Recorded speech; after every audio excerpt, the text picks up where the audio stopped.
अच्छा, आज का जो हमारा टॉपिक है वो है व्हाट इज़ गुड रिसर्च।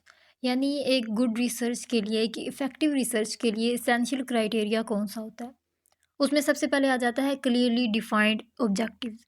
अब एक रिसर्च है, रिसर्च स्टडी आप कर रहे हैं, तो अब जब तक उसके ऑब्जेक्टिव क्लियरली डिफाइंड होंगे, तो रिसर्च करने में आसानी होगी। क्योंकि जब आपने ऑब्जेक्टिव्स उसके डिफाइंड कर लिए हैं, तो वो एक क्लियर रोड मैप की तरह होगी रिसर्चर के सामने।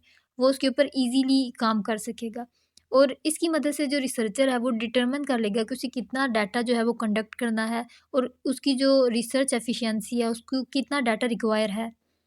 उसके बाद आ जाता है एथिकली कंडक्टेड। अब एक रिसर्चर है, उसे जो एथिकल स्टैंडर्ड्स हैं उनको मद्देनज़र रखना चाहिए।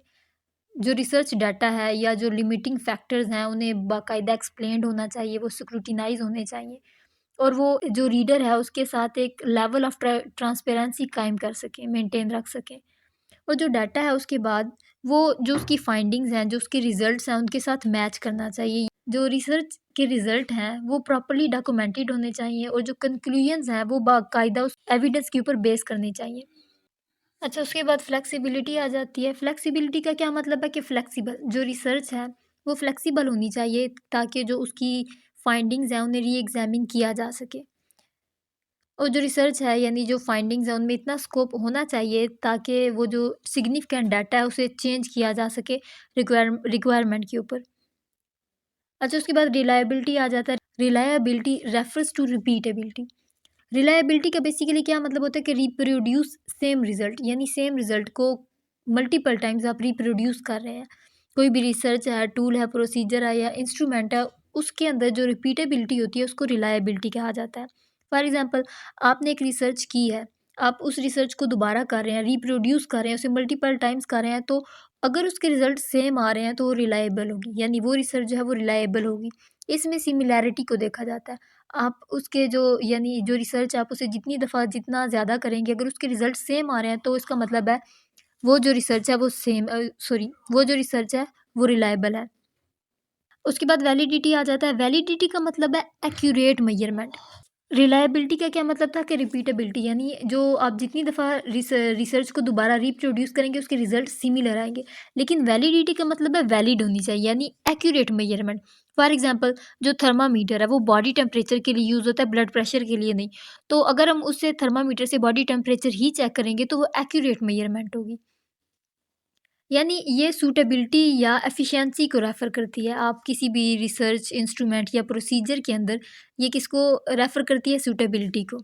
इसमें जो एक्यूरेसी है वो मेज़र की जाती है। वैलिडिटी बेसिकली यूज़ की जाती है डिसाइड करने के लिए कि वेदर जो रिसर्च है उसके कंक्लूजन, उसकी जो असम्पशन्स हैं या उसकी जो प्रोपोज़िशंस हैं वो ट्रू हैं या फ़ॉल्स हैं। उसके बाद आ जाता है एक्यूरेसी। एक्यूरेसी का मतलब है एक्यूरेट होना। यानी ये एक रिसर्च के अंदर ये ऐसा प्रोसेस है जिसके अंदर रिसर्च इंस्ट्रूमेंट या टूल जो हैं वो एक दूसरे से रिलेटेड होने चाहिए।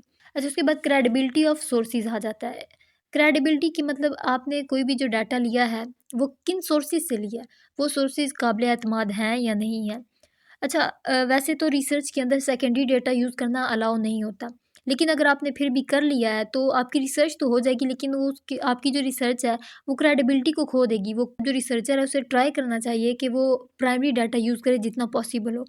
अगर उसे सेकेंडरी डाटा यूज़ करना पड़ गया है तो उसकी जो रिसर्च है वो तो कंप्लीट हो जाएगी, लेकिन उसकी जो क्रेडिबिलिटी है रिसर्च की, उसको थोड़ा नुकसान होगा।